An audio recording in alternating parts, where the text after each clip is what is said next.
Dear students, welcome in our channel.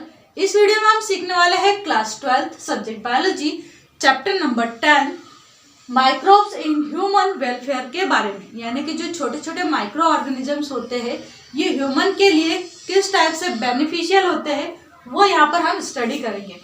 यहाँ पर हम सीखने वाले हैं role of micro organisms in biogas production. जो बायोगैस का प्रोडक्शन होता है उसमें छोटे छोटे जो माइक्रो ऑर्गेनिजम्स है वो किस टाइप से हेल्प करते हैं वो हम आज यहाँ पर स्टडी कर रहे हैं। तो आइए सीखते हैं। क्या दे रखा है कि बायोगैस देखते हैं हम। सबसे पहले बायोगैस होती क्या है। तो बायोगैस क्या है? The gas produce by anaerobic fermentation of waste by product is called biogas. Biogas क्या है? एक टाइप का वेस्ट बाय प्रोडक्ट है, यानी कि इसको हम किसी वेस्ट मटेरियल से बनाते हैं। अब ये जो बायोगैस है वो कहाँ पर बनाई जाती है? तो जहाँ पर एनिमल रियरिंग की जाती है, यानी कि पशुपालन किया जाता है, वहाँ पर एक लार्ज अमाउंट में डग निकलता है, यानी कि गोबर निकलता है। और उस गोबर को या उसके साथ हम सब्जियों के जो छिलके रहते हैं उनको भी मिक्स कर सकते हैं। तो ये जो लार्ज अमाउंट में गोबर निकलता है इसको एक बड़े से टैंक के अंदर फर्मेंटेट किया जाता है, यानी कि इसको सड़ाया जाता है एक लंबे टाइम तक। और उसके बाद वहां पर एक गैस बनती है, ठीक है। उस गैस को हम बोलते हैं यहाँ पर बायोगैस। क्या कहेंगे? उस गैस को बायोगैस कहेंगे। अब यहाँ पर देखते हैं कि जो बायोगैस का प्रोडक्शन होता है उसमें कौन सा बैक्टीरिया काम करता है और किस टाइप से वो बायोगैस का प्रोडक्शन करता है। तो सीखते हैं यहाँ पर। जो भी हम एनिमल का डग लेते हैं उसे हम कहेंगे यहाँ पर ऑर्गेनिक वेस्ट। क्या कहेंगे उसे? हम एनिमल डग को यहाँ पर ऑर्गेनिक वेस्ट कहेंगे।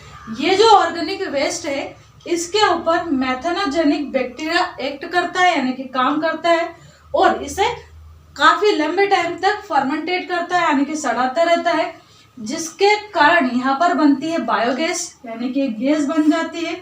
और ये जो बायोगैस है इसमें carbon dioxide, methane, water vapour, ये सब चीजें यहाँ पर प्रेजेंट होती है। तो बायोगैस यानी कि एक मिक्सचर ऑफ गैस हमें मिलता है। साथ में यहाँ पर जो गोबर रहता है वो पूरी तरह से एक तरह से डिस्ट्रॉय नहीं होता है, ठीक है। उसका कुछ अमाउंट यहाँ पर फिर भी बचा रहता है जो कि एक तरह से कीचड़ के फॉर्म में रहता है, जिसे हम स्लरी कहते हैं। तो वो हम ह्यूमस के फॉर्म में यानी कि खाद के रूप में यूज कर लेते हैं।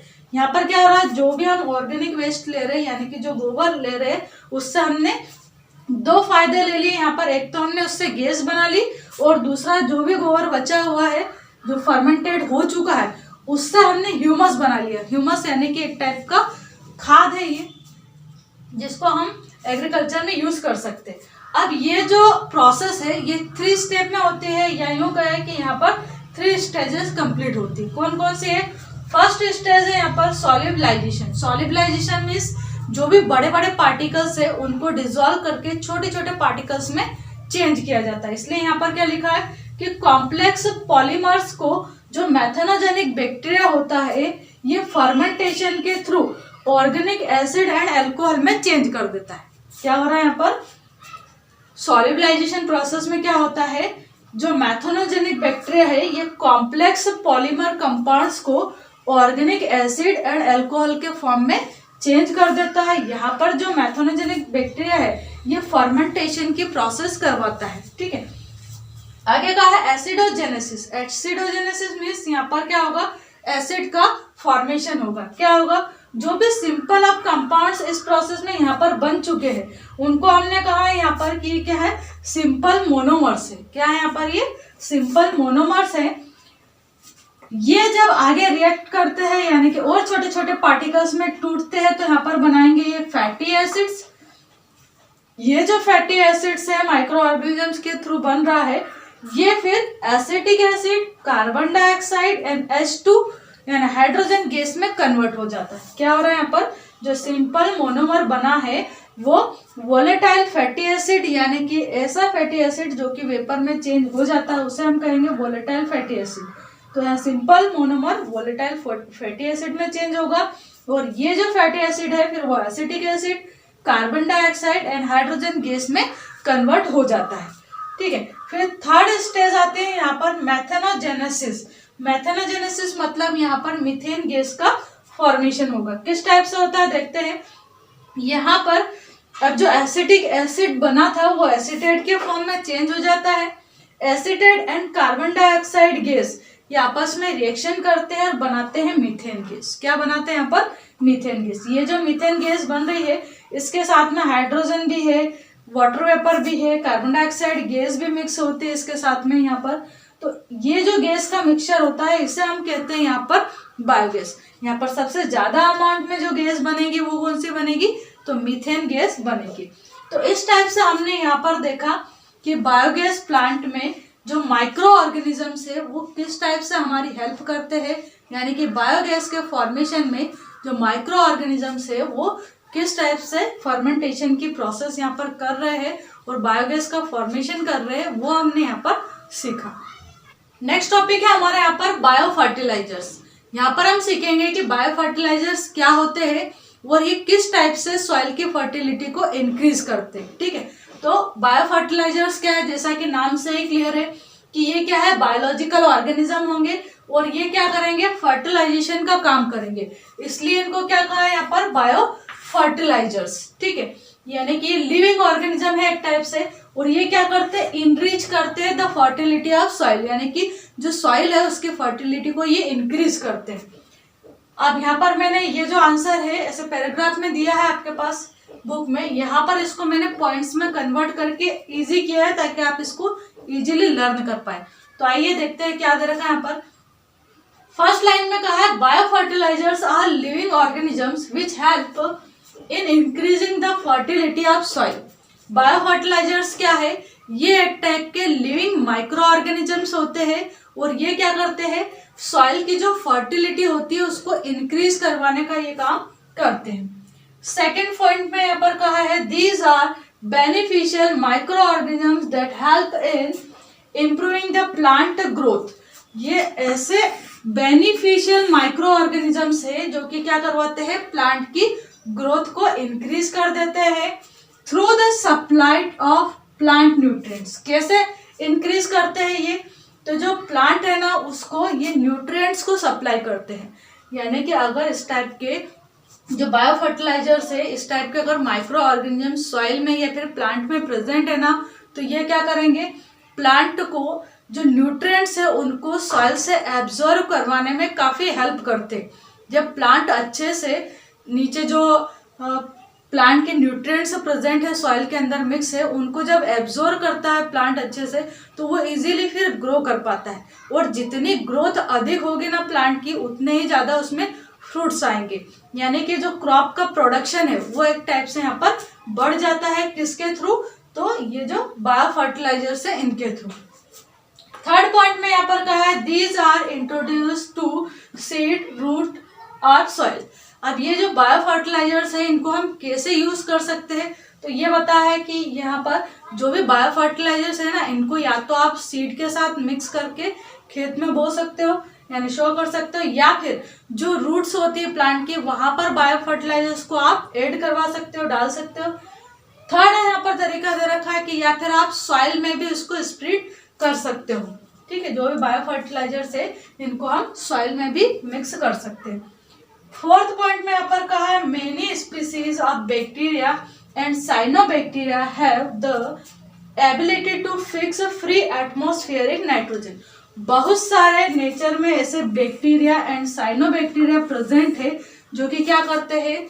एटमॉस्फेयर के अंदर जो 78% में यहाँ पर नाइट्रोजन प्रेजेंट है उसमें से कुछ नाइट्रोजन को ये बैक्टीरिया एंड साइनोबैक्टीरिया जो रहते हैं वो एब्जॉर्ब कर लेते हैं और नाइट्रोजन जो गैस है उसको नाइट्रेट के फॉर्म में चेंज कर देते हैं। जब नाइट्रोजन नाइट्रेट के फॉर्म में चेंज हो जाता ना तब प्लांट्स उस नाइट्रेट को इजीली एब्सॉर्ब कर पाते हैं और फिर इजीली ग्रोथ कर पाते हैं।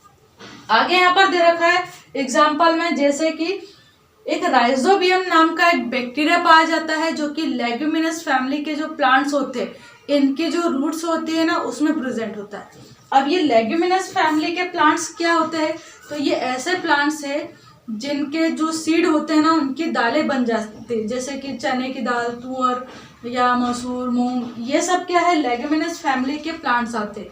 तो अगर किसी प्लांट को आप ऐसे उखाड़ के देखते हो ना, जैसे मटर का पौधा है है ना, बटले का जो पौधा है उसको अगर हम उखाड़ के देखते हैं तो उसकी जो रूट्स है ना उसमें छोटी छोटी हमें नोट्स दिखाई देंगी, यानी छोटी छोटी गठाने दिखाई देंगी। और ये जो गांठ है या गठाने इनके अंदर पाया जाता है एक राइजोबियम नाम का बैक्टीरिया।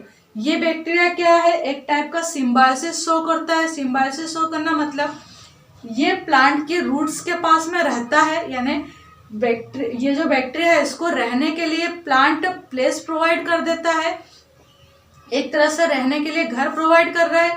और बदले में ये जो बैक्टीरिया है वो प्लांट को नाइट्रोजन फिक्स करके दे रहा है नाइट्रेट के फॉर्म में, यानी कि ये जो बैक्टीरिया है वो प्लांट को नाइट्रेट दे रहा है एक तरह से, ठीक है। तो यहाँ पर ये जो बैक्टीरिया है वो हेल्प करवाता है प्लांट्स को ग्रोथ करने में, यानी उनको न्यूट्रिएंट्स प्रोवाइड करने में, ठीक है। तो लेग्यूमिनस फैमिली के जो भी प्लांट्स होते हैं उसमें राइजोबियम नाम का बैक्टीरिया पाया जाता है। एग्जाम में पूछा जाता है, कई बार पूछा गया है नाइट्रोजन फिक्सिंग बैक्टीरिया इनमें से कौन सा है, तो आपको याद होना चाहिए यहाँ पर कि ये राइजोबियम बैक्टीरिया पाया जाता है लेग्यूमिनस फैमिली के जो प्लांट्स होते हैं उनके रूट्स में।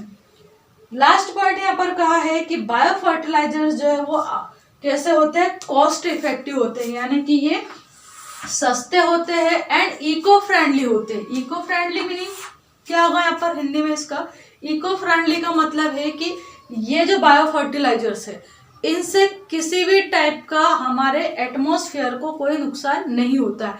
यानी कि जैसे केमिकल फर्टिलाइजर्स को अगर हम खेतों के अंदर स्प्रेड करते हैं तो वहाँ पर गंदी सी स्मेल आती है, और जो केमिकल फर्टिलाइजर्स होते हैं उनके अंदर जो भी केमिकल्स घुले हुए रहते हैं वो एटमॉस्फेयर में जाते हैं और एटमॉस्फेयर में ये फिर जाके पॉल्यूशन करते हैं। जबकि यहाँ पर जो बायो फर्टिलाइजर्स है ना वो पॉल्यूशन फ्री होते हैं, यानी कि ये किसी भी टाइप से यहाँ पर पॉल्यूशन नहीं करते। तो ये हमने यहाँ पर 5 पॉइंट्स देखे, वन टाइम यहाँ पर रिकॉल करते हैं। फर्स्ट पॉइंट में क्या देखा हमने कि ये लिविंग ऑर्गेनिजम्स होते हैं और क्या करते हैं, ये इंक्रीज करते हैं सॉइल की फर्टिलिटी को। सेकंड पॉइंट में देखा हमने कि ये काफी बेनिफिशियल होते हैं किसी भी प्लांट के लिए और प्लांट की इजीली ये ग्रो करवाते हैं। कैसे ग्रो करवाते हैं, तो प्लांट्स को न्यूट्रिएंट्स प्रोवाइड करके।